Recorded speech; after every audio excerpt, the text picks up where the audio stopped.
fact, my mother took me to St Barnabas' Sunday School Hall, which is near Fleet Street in Oldham, where we lived.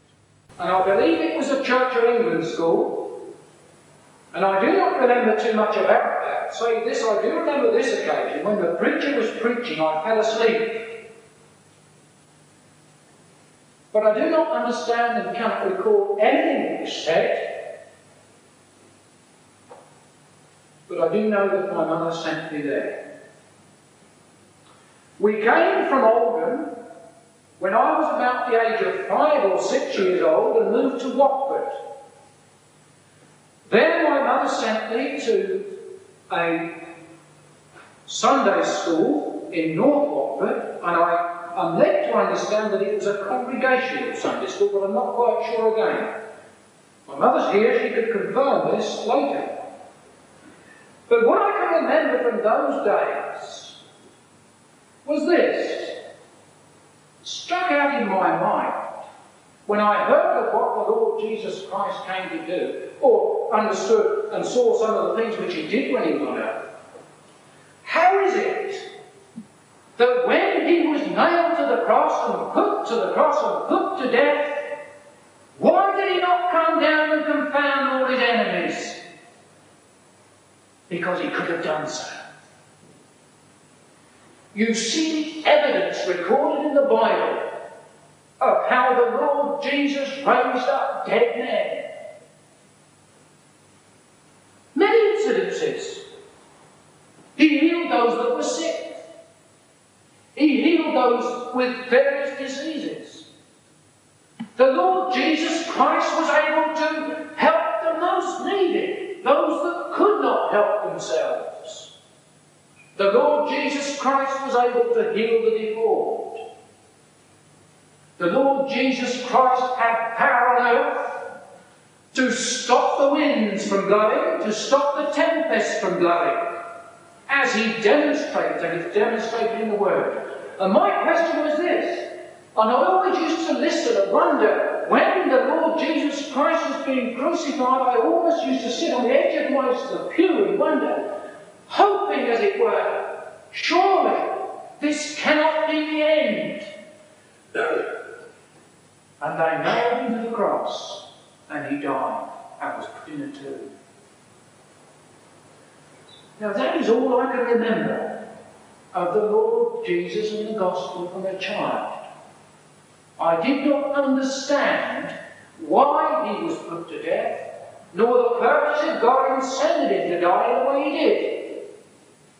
I learnt this after the Lord Jesus called me by grace when I was 20 years old, through my own reading, my own study. I did not learn it in a Sunday school nor in a church. For my own reading and my own study of the Bible. But now that was my childhood until the age of about 11 or 12. And I soon found that going to Sunday school was a little bit too much. Mother used to give us a penny for the collection. And often, I never used to go to the Sunday school. And that Sunday school collection used to go and buy sweets or something, or go down to the pub and watch football. But when the age of 12 came along, Sunday school, these things, I had nothing more to do with it. Saw no reason, no benefit to me, of what profit was it to me. When I went to the senior school, I soon began to realise that life was to be lived. And life was really there to have a good time. This is what I thought. And the seeds of learning about various things this world were sown, and I began to get involved in various things. And I remember at that age breaking into somebody's shed to steal some radio equipment because it was my hobby. It didn't bother me. It did not concern me. It didn't trouble me if I should go into a shop and steal sweets. I was a thief by nature. It didn't bother me. It didn't trouble me too much. So providing I did not get found out, and the thought of God and the purposes of God never entered into my mind, that there was a God that saw and judged and took account of all my life. Never crossed my mind, never considered it. We moved from Watford when I was about the age of 13. We had one or two moves. We went to Oldham, and then we moved back to a place called Wilston, which is not too far away from here. And there I progressed in my hobby, learning radio and the thoughts of God. And the reason why we're here, it did not really concern me. The things of God had no part to play in my life whatsoever.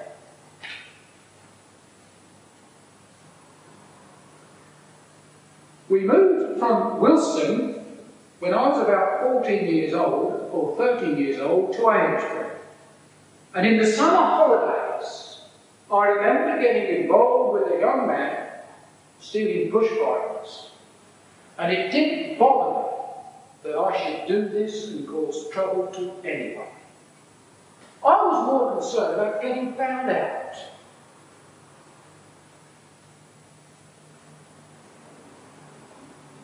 When I went to school, I found that young people were very similar to me. We wanted a good time. Let's live for today.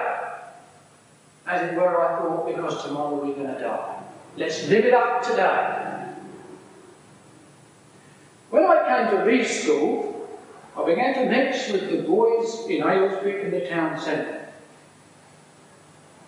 And I soon realised that life was to have a good time. And at that early age of 15 or 16 years old, the desire to start taking drugs was there because I wanted to find out what drug taking was all about. Now, we have some young people here today, I don't know how old you are, but you will know at school there are young people that sniff glue and take drugs and various things. You've perhaps heard some dreadful things. But at that age, 15 years old, I began to sniff such things. But it wasn't just glue, it was other kinds of mixtures, chloroform and ether and various things. Well, now I warn you, young people today, don't you get involved. It can do you no good, no benefit. In fact, it could do you severe harm. It destroys the mind, it can kill you, and it is not at all beneficial for you, because it leads you to other things. It leads you to want to experience other effects of drugs, such as smoking marijuana, taking pep pills, and various drugs of various kinds. Of course, this was a life that I progressed to. And at 16 years old, 17 years old, this was the norm, or this was what I wanted to do, to take drugs, to stay out all night, to be involved in various wicked ways. Stealing did not trouble me whatsoever. No thoughts of God, nor did it bother me, nor did I trouble myself with anything to do with the Lord Jesus Christ. But at that age, I met a Christian lady called Mrs. Knight, my husband, in Aylesbury. I began to work with her. And I began to realise, or it soon became evident to me, that this Mrs. Knight was a real stick in the mud. That she seemed to put the dampers on all the exciting things that I wanted to get up to. And it seemed to me that this religion that she possessed was a religion which could serve no man and do no man any good. And I began to see and think that religion was for sissy people. For people that cannot stand on their own 2 feet, that knows nothing about life, that really they want crutches to lean on, and that they needed some prop to prop themselves up with. That they didn't know what life was about, nor could they teach and preach to me about the way of life, because they knew nothing of life. So,